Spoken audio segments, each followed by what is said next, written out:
Une voix différente sur RMC et BFM TV ce matin. Benoît Paru, bonjour. Bonjour. Vous êtes député de la Marne, député UMP de la Marne, proche d'Alain Juppé, c'est vrai? C'est tout à fait vrai, oui. Vous soutenez Alain Juppé? Ah, ça fait 25 ans que je le soutiens, donc j'ai pas de raison de changer, donc je continue à le soutenir. Et je suis très heureux qu'il soit engagé dans la campagne des primaires. Il ira au bout. Pourquoi la question se pose? Non, non, pas pour moi. Pour moi non mais plus. Pour certains à l'UMP. Pour moi, elle se pose pas. Pour lui non plus. Qui disent il reculera devant l'obstacle. Vous savez, Alain Juppé n'a jamais reculé devant l'obstacle. Il n'y a pas de raison qu'il le fasse demain matin. Il a mûrement réfléchi sa décision est prise. Point. La question ne se pose pas. Bien. Benoît Paru. Donc, une voix différente. Vous allez écouter Benoît Paru, vous allez voir que dans l'opposition, il y a des voix différentes. D'abord, vous avez, Benoît Paru, réalisé un travail intéressant. Les 12 travaux de l'opposition, c'est le titre du livre que vous avez initié. Hein, c'est vous qui en avez eu l'idée. Vous avez demandé à de grands leaders de l'UMP de faire des propositions, des projets pour redresser la France. Les 12 travaux de l'opposition, moi j'ai envie de dire les 12 travaux d'Hercule. Parce que, vu la situation difficile de la France dans laquelle elle se trouve aujourd'hui, 12 travaux d'Hercule, non? La référence aux 12 travaux, ça peut être ceux d'Hercule, ceux d'Astérix. Ah bon? Là, en l'occurrence, c'est ceux de l'opposition, et on est évidemment dans un registre qui est exactement celui que vous évoquez, à savoir une vraie difficulté à faire ces 12 réformes-là, ou en faire peut-être 10, peut-être 15, peu importe le chiffre. Mais en tout cas, nous sommes dans une situation aujourd'hui où, depuis, ne nous racontons pas d'histoire, 15 ans, 20 ans, 30 ans, on sait tous qu'il y a une dizaine de grandes réformes à faire, qu'il faudra les mener au pas de charge, rapidement, efficacement, si on veut sortir la France de l'ornière. Bien, alors tout à l'heure, dans la deuxième partie de cette interview, vous allez nous présenter les projets de l'UE, les grandes réformes à engager si vous venez au pouvoir. Nous avons souvent dégringolé après être montés, mais mystérieusement, nous avons toujours réussi à ressusciter. C'est Raymond Aron que vous citez. Hein. Donc la France peut ressusciter, oui, mais 3 Français sur 4 n'ont pas confiance en l'avenir. N'ont plus confiance en l'avenir et n'ont plus confiance en la classe politique. En vous. C'est là encore, pour moi, c'est le résultat de 30 ans de non-réforme. C'est le résultat du sentiment que peuvent avoir les Français, à juste titre le plus souvent, que ce qui nous intéresse aujourd'hui, nous, hommes politiques, c'est la prochaine élection et pas la prochaine décennie. Les Français ont le sentiment qu'aujourd'hui, les hommes politiques sont plus obnubilés par leur intérêt électoral que par l'intérêt général. Or, il y a malheureusement souvent contradiction entre les deux. Et nous n'assumons plus de mener une politique publique qui pourrait nous conduire à la défaite électorale. C'est-à-dire que le politique s'occupe du quotidien aujourd'hui, ne pense pas à l'avenir. De mon point de vue, ne prend pas de hauteur en quelque sorte. De mon point de vue, effectivement, je considère qu'aujourd'hui, dans la vie politique française, pas politique d'ailleurs, dans la vie publique française, donc dans la gestion des affaires publiques, on s'intéresse trop aux prochaines élections, aux prochains sondages, au lendemain matin, à l'idée que l'on se fait de ce que pensent les Français tout de suite. Les Français veulent ça, je réponds ça. Alors que le principal de notre métier, c'est de préparer les 15 ans qui viennent, les 20 ans qui viennent, les générations futures. C'est ça notre fonction première. Ça ne veut pas dire qu'il faut se désintéresser du quotidien, mais il y a souvent contradiction entre les deux. Prenons l'exemple caricatural du PS aujourd'hui. Que nous disent les frondeurs? Le pouvoir d'achat est en berne. Les gens ont du mal à vivre aujourd'hui. C'est vrai. Le problème, c'est que ces mêmes frondeurs, quelle est leur réponse à cette équation-là? Distribuons de l'argent tout de suite. Or, distribuer de l'argent que vous n'avez pas, ça s'appelle ruiner les générations futures. Et c'est là où il peut y avoir des contradictions. On aimerait tous pouvoir augmenter le SMIC, augmenter le pouvoir d'achat des Français. On aimerait tous le faire et répondre à cette attente-là. Et effectivement, celui qui le fait demain matin, il aura peut-être une bonne élection dans 5 ans, dans 3 ans ou dans 2 ans.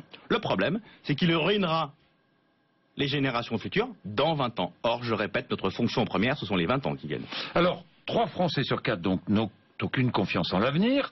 Et puis ce sondage qui fait du bruit depuis maintenant quelques heures, qui dit que Marine Le Pen battrait François Hollande au second tour d'une présidentielle. Emmanuel Valls a réagi, le Front National est aux portes du pouvoir. C'est quoi cette réaction pour vous? C'est purement pour mobiliser son camp avant le 16 septembre prochain. Pourquoi? Comment regardez-vous cette réaction? C'est une façon pour le Parti Socialiste un artifice et pour Manuel Valls, effectivement, d'essayer de ressouder. Mais le Front National n'est pas aux portes du pouvoir? Je ne le crois pas, je ne le souhaite pas. Il y a un point qu'il faut avoir en tête, me semble-t-il, dans les analyses électorales que l'on fait sur le Front National, nos analyses sondagières. La courbe des votes ou des intentions de vote Front National est indiciée à la courbe du chômage. Oui. Et ça dure comme ça depuis 50 ans. Et ça dure comme ça depuis 150 ans. Toute l'histoire des extrêmes, en France comme dans le monde entier, ça a toujours été, plus la crise est importante, plus les extrêmes sont importants. C'est ce que nous vivons aujourd'hui. Premier élément qui explique, me semble-t-il, la montée du Front National. Deuxième élément qui explique la montée du Front National. Une faiblesse structurelle de la majorité. Et objectivement, une faiblesse de l'opposition. Parce qu'on peut se gausser à juste titre, me semble-t-il, de l'amateurisme du pouvoir en place, de son incapacité à mettre en place les réformes nécessaires. Mais objectivement, l'image que nous avons offerte, nous, opposition, depuis 2 ans, avec notamment les difficultés qui ont été celles de l'UMP, n'a pas permis d'avoir le jeu classique des vases communicants, c'est-à-dire quand le PS est fort, nous sommes faibles, et l'inverse. Quand vous avez les 2 partis principaux de majorité qui sont plutôt en difficulté. Vous êtes donc responsables tous? Mais bien sûr que nous sommes tous responsables. Ce serait illusoire et stupide, me semble-t-il, de dire tout est la faute au PS et nous on n'y est pour rien. On est évidemment co-responsables de la situation. La question principale qui doit se poser à nous maintenant, notamment opposition, c'est de se dire que nous avons une élection à la présidence de l'UMP, qu'il faut que cette élection à la présidence de l'UMP solde, entre guillemets, ce qui s'est passé depuis 2 ans au sein de l'UMP, pour repartir de l'avant, quelle que soit la présidente ou le président qui sortira des urnes. Et ensuite, effectivement, nous préparer, via les primaires, à gouverner en 2017. Qui soutenez-vous à cette présidence de l'UMP? Pour l'instant, comme vous, je n'ai pas tous les candidats. Oui. Et j'ai cru comprendre qu'il n'était pas tout à fait Nicolas impossible Sarkozy, que d'autres candidats que les 2 actuels se prononcent. Un autre, dans tous les cas. Un autre en tout cas. Oui. A priori, je pense que je ne prendrai pas position. Pourquoi? Ah bon? Je suis engagé derrière Alain Juppé. Oui. Pour l'élection primaire. Oui. Je me vois mal expliquer aux Français ou aux journalistes que je vais soutenir pour telle candidature un tel, et que 6 mois après, pour telle autre candidature, je vais soutenir une autre personne. Je souciais la démarche d'Alain Juppé, je suis engagé dans cette démarche-là, je pense que je me contenterai de cette démarche-là. Est-ce que l'UMP disparaîtra, doit disparaître, avec la création d'un nouveau parti? C'est l'idée qu'on prête à Nicolas Sarkozy, Benoît Paru. L'idée originelle de l'UMP, qui consiste d'avoir un parti qui rassemble la droite et le centre, c'est-à-dire les centristes, les libéraux, les gaullistes, pour faire une majorité globale du centre et de la droite, me paraît toujours une idée pertinente. Cette idée, c'est celle de 2002, c'est celle de Jacques Chirac et d'Alain Juppé, qui consistait à dire, si nous n'avons pas un parti qui rassemble l'ensemble des forces de gouvernement de centre et de droite, nous ne serons pas aux primaires ouvertes, donc des primaires ouvertes aux centristes, indispensables, aux UMP, absolument indispensables. Nous ne pouvons pas nous permettre d'avoir 2 candidats aux élections présidentielles pour le premier tour. Sinon, effectivement, le sondage que vous évoquiez à l'instant se trouvera confirmé. Est-ce que vous demandez une dissolution de l'Assemblée nationale comme le font beaucoup de leaders de l'UMP? Je ne demande ni dissolution de l'Assemblée nationale, ni départ de François Hollande. Pourquoi? Parce que je veux croire en la continuité, en la pérennité de nos institutions.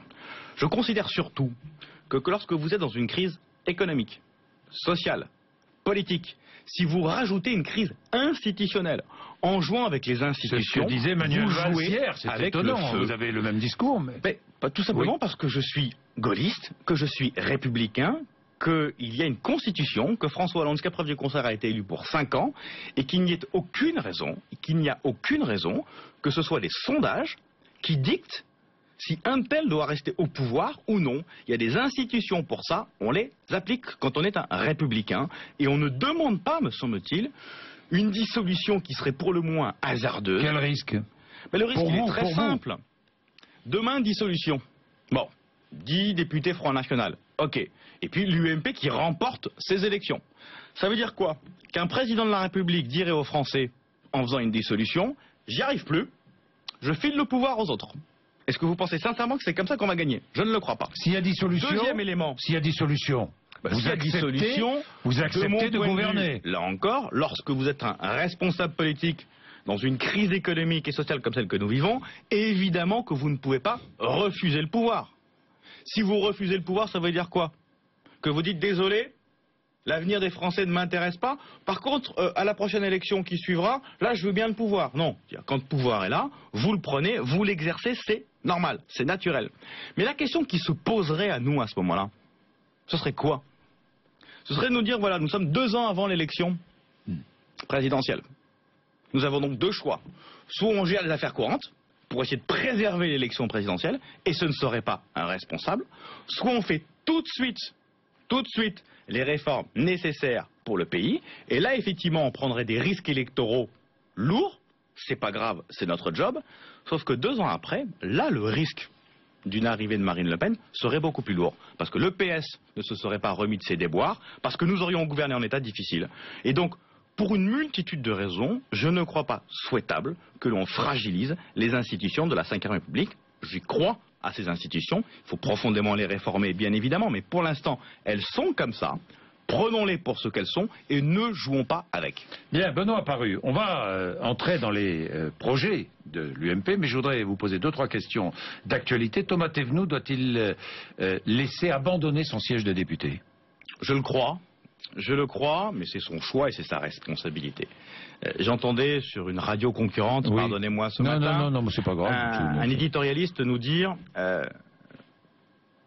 parce qu'on a fraudé fiscalement, on ne peut pas être membre du gouvernement, mais si je comprends bien, quand on a fraudé fiscalement, on peut être député? Non. On exerce une responsabilité publique, qu'elle soit dans l'exécutif ou dans le législatif. Bon, on en assume les responsabilités. Et quand M. Thévenoud nous dit « Oh, j'ai tellement été pris par ma charge publique que pendant 3 ans, j'ai pas eu le temps de déclarer mes impôts », soit ça veut dire que nous autres, on fait rien. Mais là, c'est du, pardonnez-moi de le dire comme tel, c'est du foutage de gueule. Donc je considère effectivement que quelqu'un qui a peut-être pas triché, mais qui a été négligent à ce point-là, doit en tirer les conséquences. Le débat revient sur la table. Les djihadistes qui partent combattre en Syrie, en Irak ou ailleurs, doivent-ils être déchus de leur nationalité, les djihadistes français? Faut-il changer la loi? Je n'en suis pas convaincu. Je pense qu'il faut les combattre. Je pense qu'il faut essayer de les arrêter, pas de les faire revenir bien sûr, de les arrêter avant qu'ils ne partent, et effectivement de pénaliser le djihadisme en question, c'est-à-dire de les envoyer potentiellement en prison. Ça, j'y suis favorable. La déchéance de nationalité me pose un petit souci. C'est que ça fait quelqu'un d'apatride, sans nation. Or, en droit international, il est impossible de déchoir de la nationalité quelqu'un qui n'en a pas une seconde, parce qu'à ce moment-là, c'est quelqu'un qui n'a plus de nationalité. Et les binationaux? Binationaux, ça pourrait être une autre question, mais sincèrement... C'est la Grande-Bretagne qui déchoit les Britanniques qui sont allés faire le djihad et qui sont binationaux. Écoutez, ceux qui sont binationaux, c'est juridiquement possible. Sincèrement, en faisant ça, me semble-t-il, on se fait plaisir. Ça ne change pas grand-chose. Le livre de Valérie Trierweiler désacralise la fonction présidentielle et l'ensemble de la classe politique, selon vous? Je l'ai lu. Vous l'avez lu? Je l'ai lu. Ah bah dites-moi, alors là, vous êtes le premier. Alors je l'ai lu là, le et je l'assume. Responsable politique qui me dit je l'ai lu. Et je l'assume. Le livre est bien écrit. Oui. 2, je suis rentré dans ce livre-là avec une image plutôt négative de Madame Trierweiler. Oui. J'en sors avec une image beaucoup plus mitigée parce que je sens dans l'écriture une forme de sincérité et de vérité. Ce qui désacralise la fonction présidentielle, c'est pas tellement le livre, c'est ce qu'elle raconte si c'est vrai. Là encore, ne nous trompons pas de combat. Si ce qui est dit dans le livre est vrai, son comportement vis-à-vis d'elle, son jugement par rapport aux Français, son jugement par rapport aux pauvres, si ça c'est vrai, ça désacralise. Derrière, qu'un journaliste le raconte dans un livre, ou qu'un journaliste le raconte dans un journal, ou que ce soit quelqu'un de véritablement informé, c'est-à-dire pas un commentateur, mais quelqu'un qui a vécu ça, qui le raconte, ça ne change pas grand-chose. Donc ce qui désacralise potentiellement la fonction, c'est ce qui est raconté, pas la personne qui le raconte. Est-ce que vous demandez le retour de Nicolas Sarkozy, comme le fait Nathalie Kosciusko-Morizet? C'est un choix qui lui appartient. Oui, ça. Ben oui, d'accord. Il faut commencer par là. Oui, commençons par là. C'est un choix qui lui appartient pas à vous. Moi, je considère à ce jour que je comprendrai le retour de Nicolas Sarkozy pour des primaires à l'élection présidentielle. Mais pas pour la présidence de l'UMP. Je considère que cette élection-là, l'élection présidentielle, est du niveau d'un ancien président de la République. La présidence d'un parti politique, je suis moins convaincu. Je suis moins convaincu il parce n'est pas à sa place. Je suis pas convaincu que je sois à la place d'un ancien président de la République. Un ancien président de la République, il doit, me semble-t-il, avoir de la hauteur. Que Nicolas Sarkozy ait envie de l'élection présidentielle, tant mieux. Il y aura une compétition entre lui, Alain Juppé et d'autres. Cette compétition c'est pas gênant, ce genre de compétition, non? C'est pas gênant, tant que cette compétition se fait sur la base de projets, sur la base d'idées, et pas en dessous de la ceinture. À ce moment-là, c'est une richesse. Parce qu'effectivement, ça nous permet d'arriver ensuite unis au premier tour de l'élection présidentielle. Donc cette compétition-là, à ce niveau-là, oui, c'est du niveau de Nicolas Sarkozy. Bien, Benoît Apparu, regardons donc ces propositions. Vous commencez, parce que c'est apparu, évidemment, c'est par ordre alphabétique. Alors, il y a François Baroin, Xavier Bertrand, Jean-François Copé, je les cite tous. François Fillon, Brice Hortefeux, Alain Juppé, Nathalie Kosciusko-Morizet, Bruno Le Maire, Valérie Pécresse, Jean-Pierre Raffarin, Laurent Wauquiez, qui font leurs propositions. Vous vous attaquez aux millefeuilles administratifs. Europe, État, région, département, intercommunalité, commune. Vous demandez, il y a trop de fonctionnaires territoriaux, mais il y a trop de strates. Que proposez-vous? Alors, premier élément, le constat. Que proposez-vous? Premier élément, non, je reviens quand même un instant sur le constat. Alors allez-y. Parce qu'il est beaucoup plus complexe que ça. Bon. Il y a un millefeuille administratif. Oui. Sauf que c'est pas un problème juste administratif. Vous l'avez dans toutes les couches de la société française. Quand vous regardez le nombre de fonctions patronales existantes en France, oui, plus de 700. Quand vous regardez l'organisation du sport français, etc., c'est vrai dans le sport, c'est vrai partout. Partout, oui. Partout, on est dans ce millefeuille, dans cette explosion du nombre de strates. Oui. C'est propre à la France, c'est pas propre à l'organisation administrative française. Il se trouve qu'étant responsable public, mon job, c'est plutôt de m'occuper des strates administratives. Pour ce qui me concerne, je pense qu'il y a deux réformes importantes. La première, c'est un vrai choix à faire. La décentralisation telle qu'on la connaît depuis 30 ans en France, ou beaucoup plus d'autonomie. Je m'explique. Aujourd'hui, comment marche la décentralisation à la version française? Oui. L'État dit, on va faire le RSA. Donc, voilà quels sont les objectifs, voilà comment vous faites, et messieurs les conseillers généraux, vous faites le chèque. Voilà la décentralisation à la française. Tout est décidé par l'État sur comment on fait, pourquoi on fait, à quoi ça sert, et on demande aux fonctions locales, mairie, conseil général, conseil régional, d'exécuter, point. Je considère qu'il faut changer de ce point de vue-là les choses et dire l'État reste celui qui fixe les objectifs d'une politique publique, les objectifs. L'État contrôle évidemment les choses, mais aux collectivités locales de décider comment elle met en œuvre les objectifs et ensuite de mettre en œuvre ces objectifs-là. Et donc il faut donner plus de responsabilité aux collectivités locales. Ensuite, bien évidemment, il faut en réduire le nombre de strates. La réforme qu'on va nous vendre actuellement, c'est une non-réforme. Parce qu'on a enlevé tout ce qui était compliqué à faire. Donc pour l'instant, cette réforme va se contenter de diviser par deux le nombre de régions, sans supprimer un niveau administratif. Pour ce qui me concerne, je considère qu'il faut supprimer le niveau départemental. Donc, suppression des départements. Suppression du conseil départemental pour être précis, parce que culturellement, du conseil général, le département continuera à exister, et je considère qu'il faut remonter le pouvoir des communes aux intercommunalités pour avoir deux niveaux d'exercice local des responsabilités, les régions, les intercommunalités. Région, intercommunalité, c'est tout. C'est tout. Bien, Benoît Apparu. Sur le terrain économique, le Premier ministre, le gouvernement, commence à faire des propositions. Les entreprises, c'est l'une des propositions contenues donc, dans ce livre, doivent négocier la durée du temps de travail. Les entreprises, à l'intérieur même des entreprises. Bon, les 35 heures, c'est vrai que finalement, les 35 heures, c'est un affichage, parce qu'aujourd'hui, dans de très nombreux secteurs, on ne pratique plus les 35 heures. Parce que les heures supplémentaires sont décloisonnées. Bien sûr, bien sûr. Ça veut dire deux choses. Qu'est-ce que vous proposez Ça veut dire que nous considérons, effectivement, que c'est dans les propositions notamment de François Baroin, de Jean-François Copé et de François Fillon, qu'il faut non pas supprimer en tant que tel les 35 heures. Ça revient à ça. De dire en gros, ce n'est pas à l'État de fixer la durée légale du travail, c'est aux entreprises de le faire. Et on dit bien aux entreprises, pas aux branches professionnelles. Aux entreprises. Parce qu'effectivement, une entreprise peut avoir la nécessité de dire, chez nous c'est 42, chez nous c'est 39, chez nous c'est 35. D'autres, effectivement, peuvent avoir d'autres choix. Donc de dire, cette décision-là, elle appartient aux entreprises.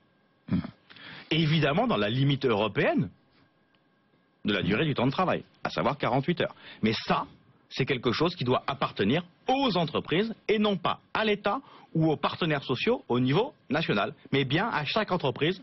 Qui, mieux que l'entreprise, peut considérer salarié de l'entreprise comme patron de l'entreprise, ce qui est bon pour elle? Eh bien, ce sont les salariés de l'entreprise et non pas des syndicats extérieurs et non pas l'État. C'est à eux de le décider dans l'entreprise. Merci Benoît Apparu. Je rappelle le titre de cet ouvrage, les 12 travaux de l'opposition qui sort demain, je crois. Hein. Après-demain. Après-demain. Merci à vous. Merci d'être venu nous voir. 8h56 RMC BFM TV.